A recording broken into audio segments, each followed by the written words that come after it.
Welcome everybody to another OpenShift Commons. It's the first general Commons community session after Red Hat Summit. And I don't know about you all, but wow, I'm glad we're here. I'm glad you all are here with us. And with that, we have a great topic to kick us off. It is on distributed tracing and OpenTelemetry and OpenShift. So thank you, Jose, for being here. And could you please introduce yourself and tell everybody what you do at Red Hat and go ahead and kick off. Thank you. Sure. Thank you very much, Karina. Thank you very much, everyone, for having me. This is my first time presenting here at Commons. So I'm pretty excited. So I'm Jose. I'm product manager in the area of observability, Red Hat, OpenShift, and mostly focused now in distributed tracing and OpenTelemetry, which is, as you may know, it's getting a lot of attention. And it's actually very exciting to be part of this huge community. And so yeah, we will be discussing about, first, we will start on how did we get here or why this is important. And after that, I will try to explain what things can be done inside Red Hat OpenShift, put some examples, and then, yeah, also answer to some questions. So let's start. So observability, right? The modern one, right? Back in the old days when we were all doing all our code in the monolith, it was nice, right? Because everything was in a repo, maybe not many languages at the same time in our code base. So it was kind of easy to adopt some consistency, right? Like, hey, we will do login in this way, right? Because it's the same language, it's easy to just make a library, and then everybody will use it, just to put an example, right? And the same for some counters or metrics, and when there was an issue, right? So if just imagine you were serving for some requests, then someone were coming in, someone going out, and then when there was an issue, you could just save the day by doing some logs, right? You would look at your console and say, aha, here is the issue, right? But then we all bought this thing of going into the cloud. That's why we are here, which has many advantages, but it has also some stuff that you need to watch out for. And that's where we need modern observability. Why? Well, when you have now these incoming requests, and the process is not that simple, right? Because you may now have one team developing in JavaScript for the front end, then someone is doing some stuff in Go because it's new and cool, and then Java all around, but then you also have your code base in C++ to talk to the database, so it's very fast and performant. And then when an issue is reported as an answer, right, an error, and then you say, okay, we have like 50 requests failing out of 2,000 per second that I'm processing. Now we get in trouble. Now, if you do a kubectl logs, maybe you're not going to save the day. You will have just a lot of information to process, and then your mean time to resolution goes down, or goes very high, sorry. And then you will also need to find a way to make sense out of different legacy applications coexisting with modern ones, and that's kind of hard, right? So what do we do about this? Well, you could invest in, someone will tell you, hey, there are no-code solutions, and there are some of them, which are pretty nice. You could also say AI, right? Let's throw AI here, and then it will save the day. Or, and some give you support and nice interfaces, but then when you scratch and you want to save the day, again, maybe, and just maybe, some of them might be expensive, or even you get locked in, right? Because now you need to use these agents and you need to add them into your code base, some libraries, some instrumentation libraries and whatnot. And you might find yourself locked in. And this is why, and we will get there in a second, OpenTelemetry, this is what OpenTelemetry tries to help, right? So we are all using open standards and open technologies. So we are not that locked in, and we can just choose what we like, right? This is all about. But coming back to modern observability, so you can do this, but what modern observability is proposing is to use or to rely on three pillars, so to say, as they are called normally, or signals. At the end of the day, login was going to tell us what's the issue. But if we don't know where to find, or we don't even notice, then we're in trouble. So here is why we need two more signals, right? So we have metrics, maybe together with some alarms, will tell us, hey, there is an issue. You need to take a look here, right? You can define them.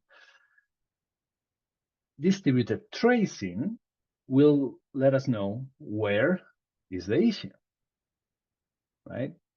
And then finally, we could take a look.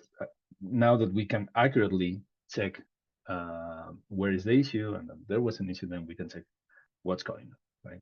So this is like a virtuous circle that you cannot really get away with. In the end, you will need to instrument your code, right? This is something, maybe the amount of code that you need to instrument, that's another story, but you will need to do something about that. So normally, if I would ask, when there is an issue, what do you do about it? Normally, the answer I get is I check logs, right? So this is so now let's do an exercise together for those people. So I don't know if any of you have seen this series in Netflix, at least here where I live in Spain. It's been pretty much popular, which is called the three body problem. But here I'm going to talk to you about the three dog problem. Okay. So let's do this exercise. I just took a meme from internet about another thing, but I thought it was a great example for us, so I just added it here. So if I asked you, hey, what's this dog doing, right? Is it jumping? Is it eating? Is it standing? Well, we could say, yeah, it seems like this dog is kind of sitting, right? We could argue that, or laying down. Okay. Then if I ask you about another dog that I find, and then what is this dog doing? Well, we could argue, right? Or we could get into an agreement that this dog seems to be standing. And then in the end, if I ask you about this dog, maybe you will tell me that it seems that he's pretty sad, right? Sorry for him or her. But it's, we could say it's just laying down, right? And we will be right. You know why? Because it's doing the three things at the same time. And this is the issue with logs, right? So when in this movie I just shared, what I'm trying to say is that if you look just at very focused signals, you might not get the big picture, right? This is something we all know, but it applies to distributed systems. So that's why you need modern observability with all the tools, and you will not save the day by just doing kubectl logs or just taking a look at our very fancy and cool logging stack, right? Of course, hey, no animals were harmed in the making of these slides. And now let's just delve into what's tracing, right? Because this is something sometimes I think that the naming is was unfortunate, because tracing has been used for a long time, or in the past, for other kind of information, such as networking tracing, or very low level debug logs, right? The important bit here is the distributed aspect of it, but it's normal to say, hey, what's this thing with what's this thing with tracing, right? So tracing, let me explain it, and let's start by adding some concepts here, right? So a trace is something that is composed by spans. So let me start to define what is a span, and then we build on top, right? So fear not, a span is just a structured log. I remember seeing some slides from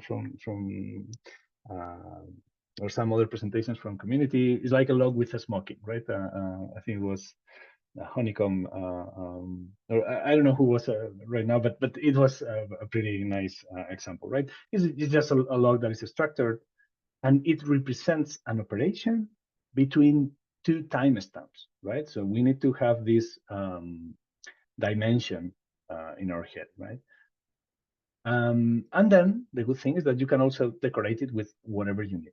And you can add custom attributes or even events, right? So events will be like logs, like the logs, unstructured logs we all like to put here. Like, hey, Jose was here, and then when I see that, then oh, okay, there was an issue, right? So important concept, right? Span is just a structured log. You can think of it as maybe a JSON, like something that it has a structure that represents an operation between two timestamps. And then that's it. So what is a trace? A trace, as I said, is just some spans together, and they can have relationships, right? You could say, hey, this span is a sub-operation of this other one, right? So you can start building a story, and you can even link them to say, hey, this span or this operation is causing this other operation. And you just need to put a unique identifier on top of that, and then you're done. That's it, right? So we have a bunch of structured logs that they are connected somehow by an identifier. Period. Don't get scared about it if you didn't know it, because it's as simple as that. And why is this so powerful? Because it gives us context. You remember what we can, or the main issue I was trying to address here was to understand where the issue is. And we can only know that with context, right? Why is this request failing, but not this other one that looks the same, right? We are processing, just don't forget that we are processing thousands of requests per second. We want to understand what's going on, right? So context is the important concept here. And then with this context, we will be able to propagate it, right, from one span to the other. I throw it to you. So we can build what I am representing here, and I will be on the right. I will be sharing just a small video in a second, but this is the representation that we will be able to see, right? So we will see, okay, this is a trace, and just remember, right, that this was representing an operation with a time dimension, right? So in this axis, we will see the time, how much this trace, how much this operation took. And then we can open it, and we will see a lot of spans here nested. So we can see that, the service has been spending all this time. Of course, it was waiting, right? And then it went to, so my request that failed went from service A to service C. Okay. After calling this couple of functions, and then service C, blah, blah, blah. And then I see an event in the end that was, there was an issue when calling the database. And now I can take a look at the log, which is important bit. I need to understand what happened, right? That we get that with a log, with an event that is embedded on the trace, but that's what I needed, right? So now I get it. And I can build this. This is what is called a Gantt chart, right? So this representation. And you can see it in every observability vendor or solution. So this is it. This is distributed tracing in a nutshell. So what I'm going to share right now is the Jaeger user interface, which is one of the most commonly used and is one that we ship as part of our products as well. So let me check if the video works, just to give you a glimpse. So what we see here is let me go back. What we see here is a set of traces that were generated, and then we can click on them. And now we will see all these context being propagated, right? This request, all the many services and functions, as much as we like, right? It's up to us to instrument our code. And then we can check, especially we can click on them and we will be able to see what's inside them, right? You can also filter by service, right? Because sometimes you're interested in one service, sometimes you're interested in another one. It's pretty convenient. And there you can also see what's inside every span, right? So we have tags, processes, you name it, right? So they are very rich. They have a lot of information. That's the whole point. So there are many companies, or there's a lot of software that companies that they decided to be trace first, right? Like, okay, let's not invest that much in some logs or metrics. We can get them in the end, but let's start with tracing because this will give me a lot of the information already. Right? So that's why one observability strategy, there are many, it depends. A lot of folks decide to let's start with tracing because this will give us or solve us so many headaches, right? So just to show you so I just shared some concepts. Now, what's the architecture behind? Right? I will start with distributed tracing, but then later I will show you a bit more on what else is there, and we will deep dive into OpenTelemetry just in a second. So this is what it looks like when you install the distributed tracing stack. You will be sending your spans to the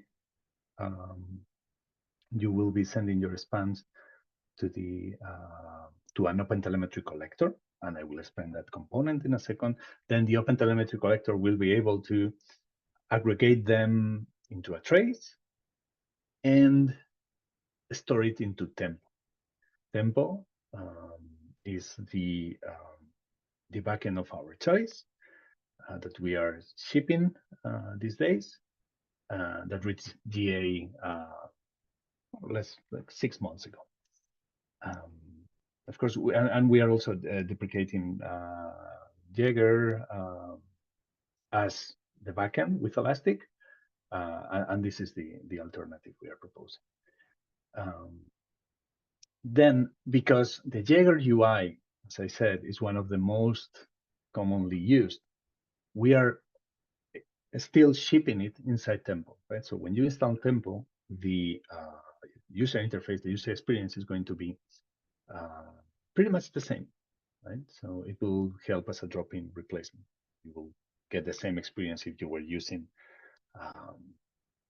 the Jaeger, right, before. So this is it. This is how it looks like under the hood. And just a few words about Tempo, and why we decided it. It's cost efficient, so managing Elastic was maybe a bit complicated, while we believe just adding an object store to it helps a lot. It also helps to scale how it's built, and also it plays very well with the rest of the regular ecosystem that you can find. Right? We are also shipping Fanology, and it plays well with also Prometheus, exporting some metrics, and and with Grafana as well, which is pretty normal use case. And it's also important to be compatible with all the protocols. So hey, you can send Jaeger, Zipkin, OpenTelemetry to it. Okay, so what about the whole stack? And this is like the last preliminary concept that I will throw before delving into OpenTelemetry. Well, the observability stack, or something that, let's start with something that maybe it was evident, but I didn't tell it very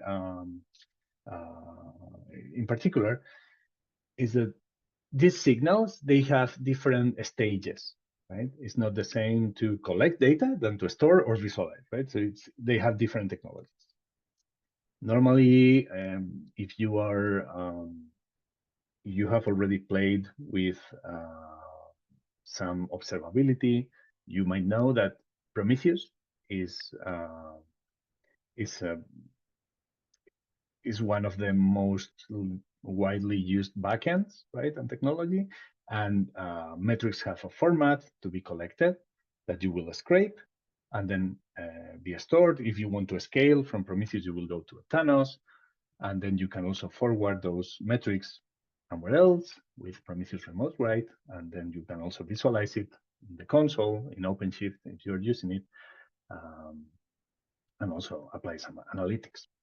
So the same goes for tracing, as I was explaining a minute ago, right? So we will collect data with OpenTelemetry, store them in Tempo, and then you will be able to see it in with the Jaeger UI.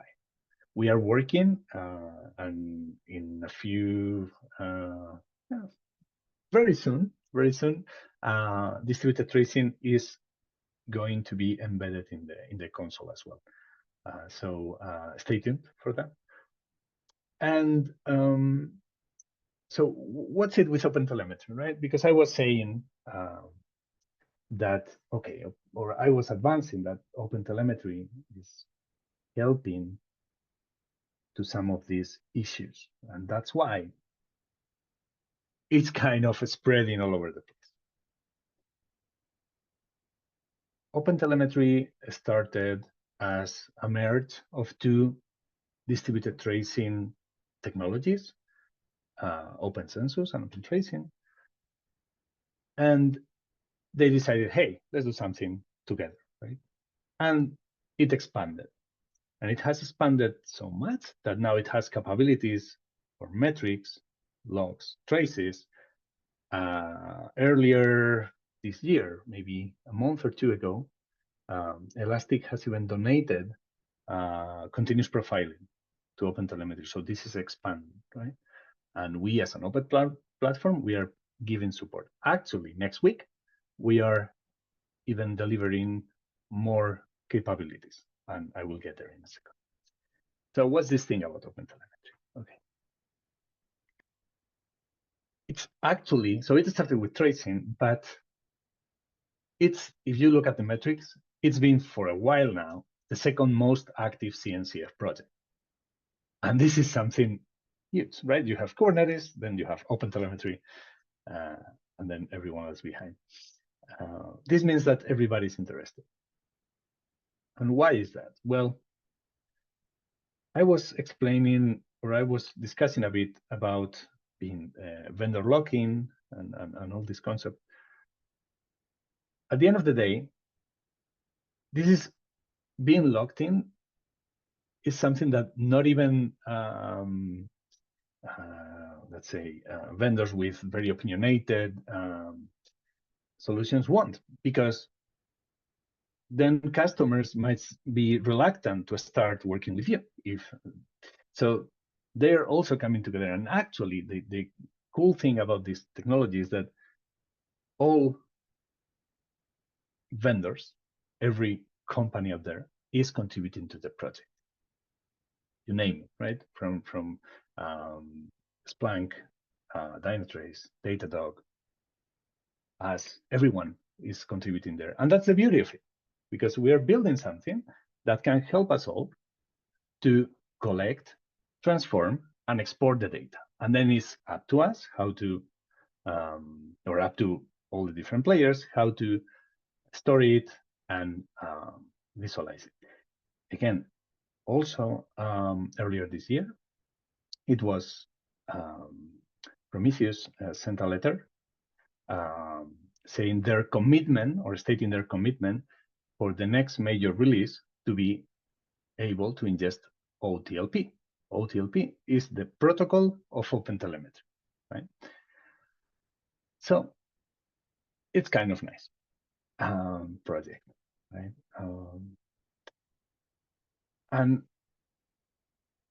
it's not only a collector, right? I already showed a bit what is the collector. I will delve into that in a second, but it has more stuff. So from SDKs, right? Because that's very important. How do I instrument my code and how do I do it? So I don't need to change it again in a couple of years, because maintaining the code is actually one of the most difficult things in this software development life. So it provides an SDK that is decoupled from the rest of the chain. This means that you instrument your code, and then at the very edge of your code, you decide the exporter. So just imagine I instrument some metrics, and then at the end I say, nah, let's export it with Prometheus, or let's export it with OpenTelemetry. So this means that in the future you will be able to decide, you know what? There is this new protocol for metrics. Okay, I will have an exporter, right? Everybody's contributing here, so you don't need to change your code. You will just need to change the very last part of the code, right? Just in this imaginary exercise that I was proposing. Then it's also a collector that I will explain now, and there's also the protocol, and the good thing about this is this huge community, right? And we, as Red Hat, in many, it's actually even funny that I, from time to time, I find some other project that is contributing to OpenTelemetry, right? We are all, and it happens everywhere. I know that. Hey, we have these guys that are helping with .NET. Now they are instrumenting with OpenTelemetry or Quarkus or whatnot, right? Or serverless, or do we want to change the instrumentation for service mesh, right? Everybody's asking those questions and shifting in that direction. So maybe a bit of a summary for all the issues that I've been discussing that we have in the left. OpenTelemetry provides an answer, at least tries to provide it. And the nice thing, the community is very active. This means that if the issue hasn't been addressed yet, I am pretty confident it will be addressed very soon if there's an issue, right?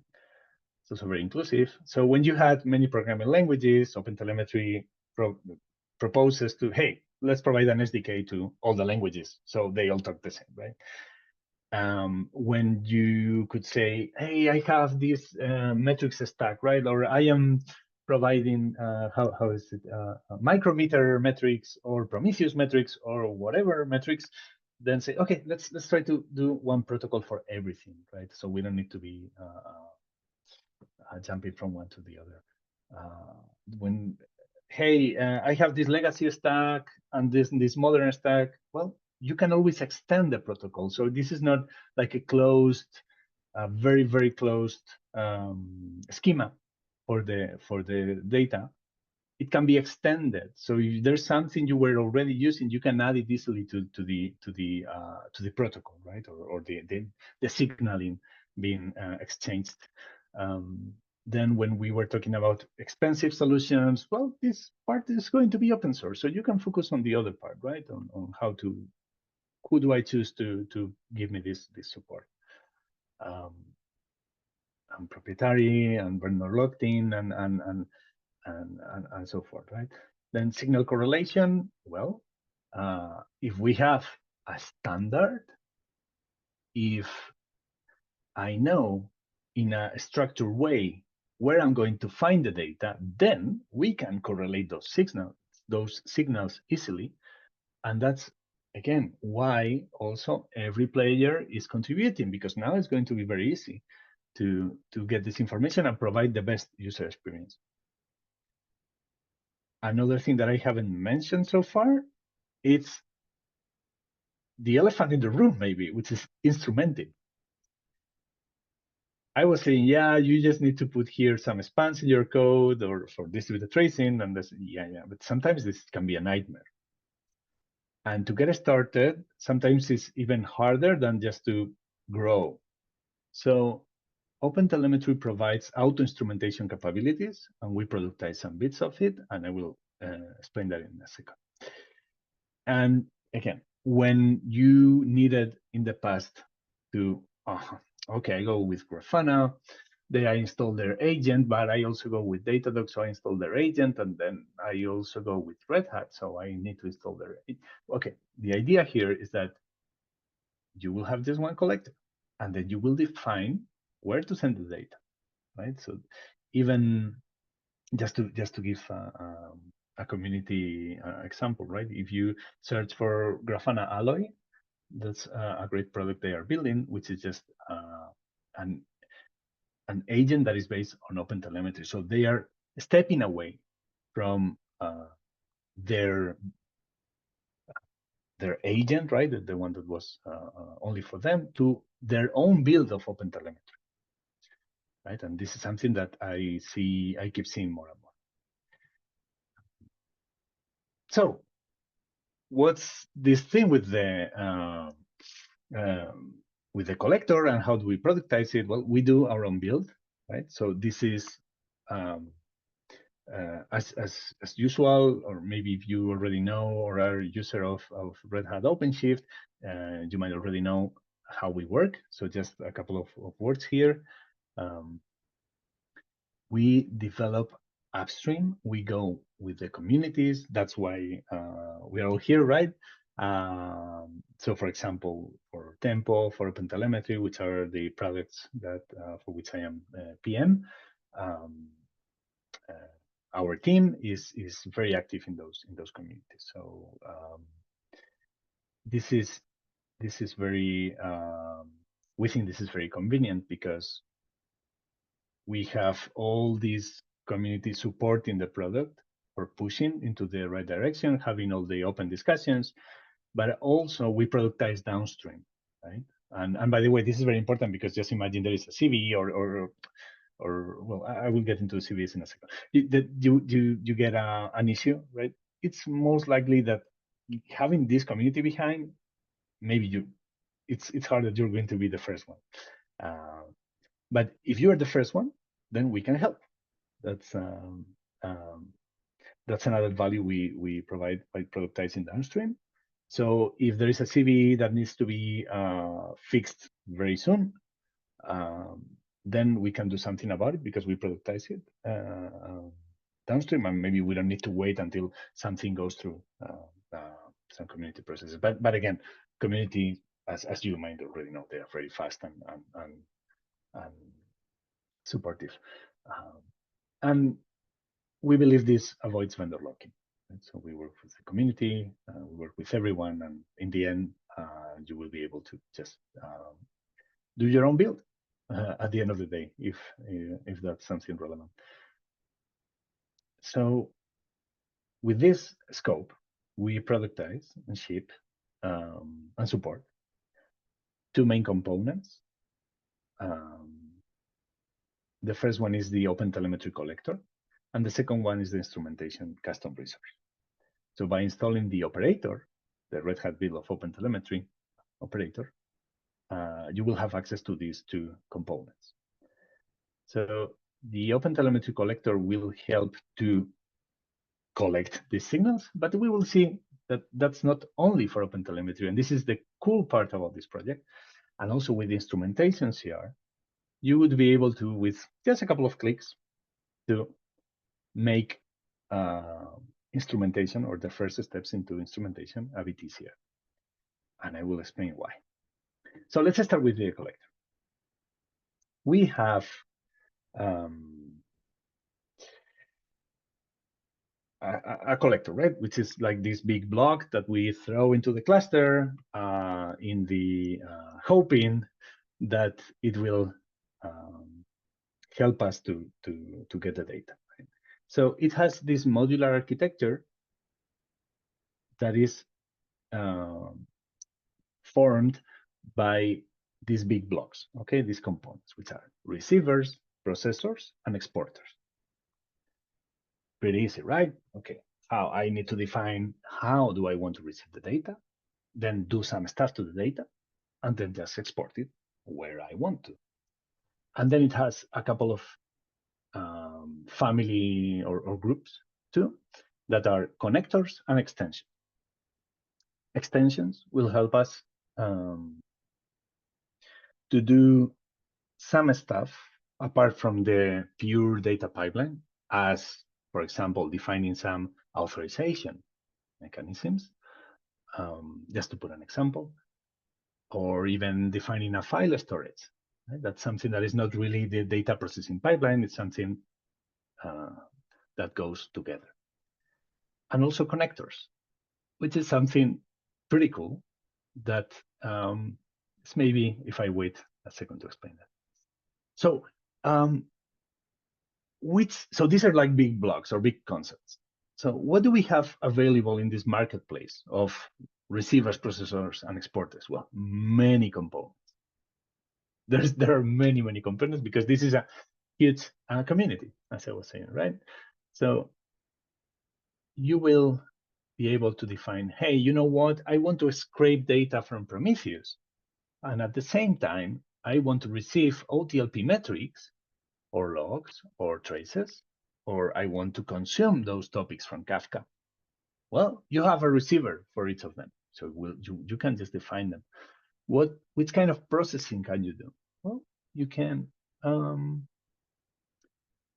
batch, like say, hey, I don't want to be sending like a signaling storm of observability just for the fun of it, right? Maybe I want to batch it in, hey, I don't know, every megabyte I batch it and then I send it, right? So I just have some pulses instead of a continuous signaling. You can also filter data. You can change it a bit. You can add Kubernetes attributes, limit the memory, right? There's a lot of things that you can do. And also exporters, right? In the same way that we had receivers, I can say, okay, I receive this data in this format, then I transform it and I send it in this other format, which is pretty convenient at the end of the day, right? This helps you to avoid or to easily change or adapt if you want to change something in your observability pipelines, right? So at the end of the day, what you will be doing is defining what it's called a service or a pipeline inside an OpenTelemetry collector. Okay, so what is this? What are these pipelines? Well, there are they are these lines that I've just drawn here, in which you define what happens to the signal you are collecting, right? So just let's define one for traces, another one for metrics, maybe another one for logs. Then you would say, okay, let's receive traces in Jagger because I had my code instrumented in that way, but I want to send it with OTLP, right, which is the protocol in to Tempo, right, or to other third-party solution.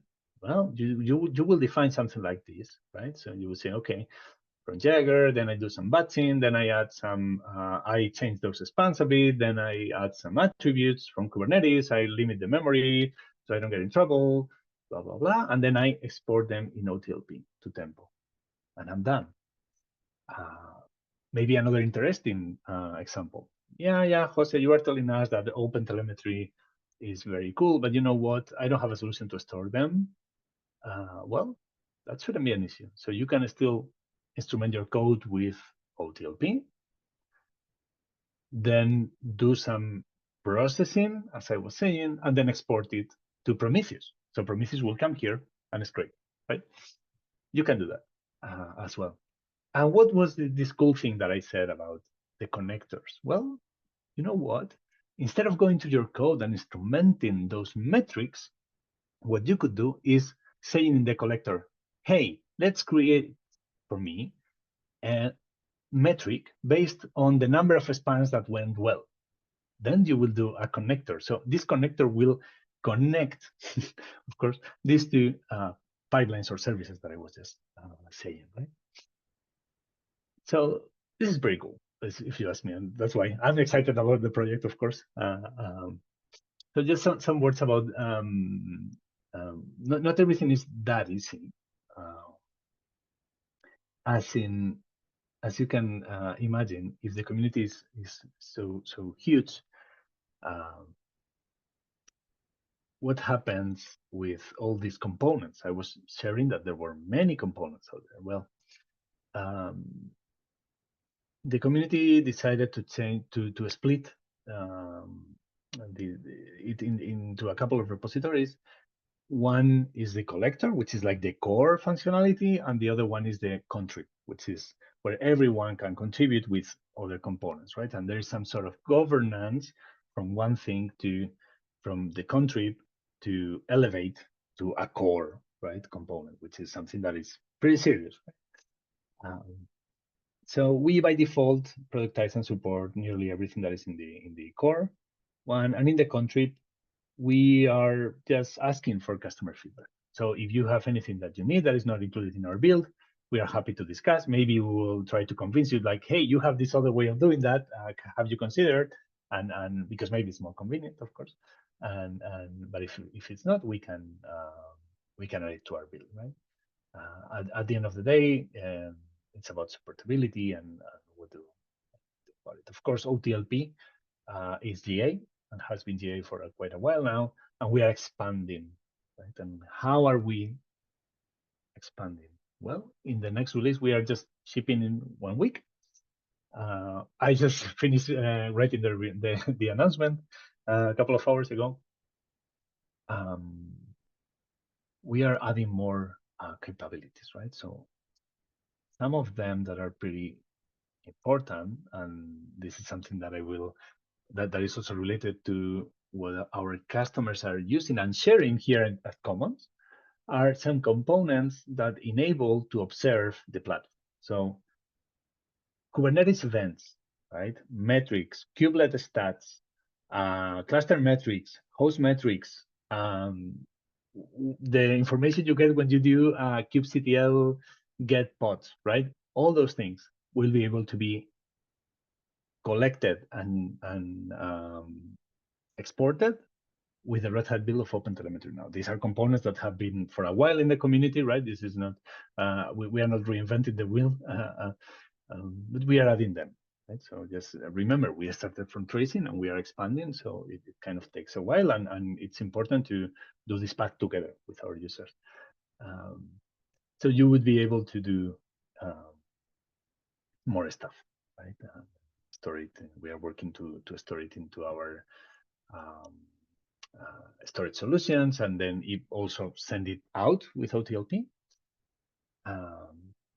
Apart from that, you have the so I was explaining about the OpenTelemetry collector, but there's also auto instrumentation, custom resource. So how this works under the hood, it depends on the technology. Maybe for Java it's different from what I'm going to explain, but the concept is pretty similar. So in the end, you have your application that normally uses some libraries. You don't build everything from scratch. You know what? All these maintainers for these libraries, they are also instrumenting them or their libraries with OpenTelemetry. So what is this thing doing? When you install it, it will go. Just imagine, right? If you are using Python and doing some HTTP, then you might most likely be using Flask or something similar. What the auto instrumentation CR is going to do is going to enable that instrumentation for you, so you get it for free, right? So you can start observing. Maybe you don't need to instrument your code. Maybe you can just rely on this, right? On the instrumentation that all the libraries are doing. And just to finish up with some use cases, right? There was a blog post published, was it a couple of days ago? Well, this week, right? By two of our bright engineers, Pavel and Simon, about what you can do today with OpenShift as OpenTelemetry or OTLP, right? The protocol native platform. This is a transformation path. We are working on that. So there are some things that are that you can do today. There are some things that you might need to do a workaround. But again, we are listening to feedback. And if something is not already covered, I can work with the team to prioritize those needs. So just for example, just imagine, hey, I want to collect everything and work together, with the OpenShift capabilities that I have today, but also send some data to another observability vendor, right? There are some vendors that they don't even accept Prometheus, right? But they do accept OTLP, right? So just one example, right? There are many. So what you could do is you will place an OpenTelemetry collector, you define your pipeline, and then you will collect those metrics that we have already with Prometheus or our internal monitoring stack, and then convert that data, bring it all together, and send it to the third party. Again, so that's if you just want to work together. If you want to just send it out, well, you can do it as well, right? Perhaps the federate endpoint is not the most scalable solution. We are enabling, as I said, these receivers that are able to collect Kubernetes metrics. They have, some of them are special to OpenShift, so you can have added value so you can avoid using federate endpoint. But you can also use host metric receiver, target allocator to help scale and collect metrics from everywhere, and so forth, right? So another solution we are building is one for edge. So in our, I think it's going to be, don't quote me on this, I don't want to mess things up, but I'm pretty sure it's going to be, or our intention, let's put it that way, is to have an OpenTelemetry collector shipped as part of RHEL for 9.5. This means that it will enable observability, not only for Microshift, but also for RHEL instances running at the edge. At the end, you will be able to store them in OpenShift or send them to third-party systems. Why? As I said, right? Prometheus, do you want OTLP? Do you want Jaeger? Do you want syslog? Journal logs? Well, you can do it with the collector. Right? Then we are trying to provide easily managed configuration to have it. It's important also to be lightweight, right? Just imagine some other alternatives. Hey, do I install a Prometheus at the edge that I don't have maybe a lot of resources? Maybe it's better to just an agent to collect and find everything out, right? It's extensible, as I've been explaining. And you know what? We are not inventing this alone, and this is what I like about Commons and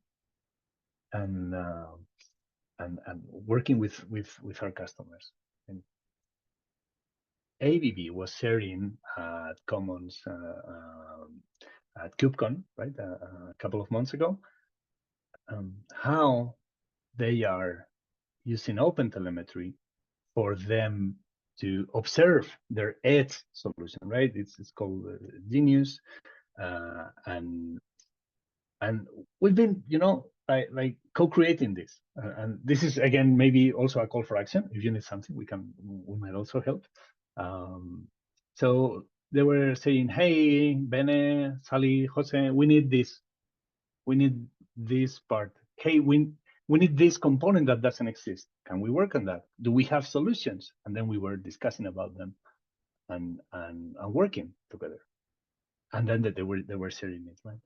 As I said, that the links here, or if you just search right OpenShift Commons KubeCon ABB, right, you will see that as well. It will be in the videos are linked, right? And was it last week? Yeah, well, we were discussing at the beginning of this call, right? In Denver, close to Summit. It was very cool because Indigo Airlines, you know, they have this use case. Even they need to observe many instances, and they wanted a solution that would help them to not only collect the data, but also do something with that data afterwards, right? So it's not only about observing it, you know, with an APM. They also wanted to store it. And if you want to build something that is that unique to yourself, maybe what you need to do is rely on open standards that will, you know, grow and move with you, not be stuck into some technology that is very specific, right? So that's why they are building their solution based in OpenTelemetry. And then they are also, as they tell it much better than I do, but they are feeding a data lake with all these signals and information, so they can have, you know, smarter decisions in the future. So these are two great use cases from our beloved users, and which are just part of our community, right? And this is what I love about this being here. So this is what I had. So thank you for listening. And I don't know if normally we go to some questions, or Karina, I give you the floor. Thank you so much. That was amazing. Very thorough, wonderful. And I love the diagrams. I love the deeper technical dive into observability. It's fantastic. Thank you very much. And thank you. Are there any questions? We do usually open it up for questions. I know some of our members usually have some. Don't be shy. And it honestly just we'll make sure that Jose is in the common Slack, so you can ask follow-up questions there as well. So copy of the slides, we can arrange that. I will. Martin, do you want to ask that live, or do you want me to read it? Oh, yeah, that is good news. I'll just go ahead, Martin. Yeah, it's not a question as such, but you know, working on edge related things, everything gets murky at the edge, and you may have Kubernetes, you may want Kubernetes, you may not want Kubernetes, and the fact that we're going to be able to serve all those use cases with a single protocol and one that's as capable as this is pretty darn exciting. It is. I agree. And actually, yeah, I would hate myself if I don't tell this success internal story, if you allow me for a second. This comes from a collaboration with another team at Red Hat. They needed to observe their RHEL instances running on public clouds. And then they started, you know, can we do this? And then they realized we just need to an OpenTelemetry collector. So we are working all together, right, to provide a solution for RHEL. And then in the end, it evolved to help us building the edge solution. So in the end, the circle was closed. So it's very exciting, yeah. It's very cool. So kudos to the cloud experience team. I just wanted to. Yes, definitely. I love hearing all the stories about collaboration. It's very nice. All right, if there aren't any more questions or comments or anything else, then We will close it out and join us next week. But thank you again, Jose. Very much appreciate having you here.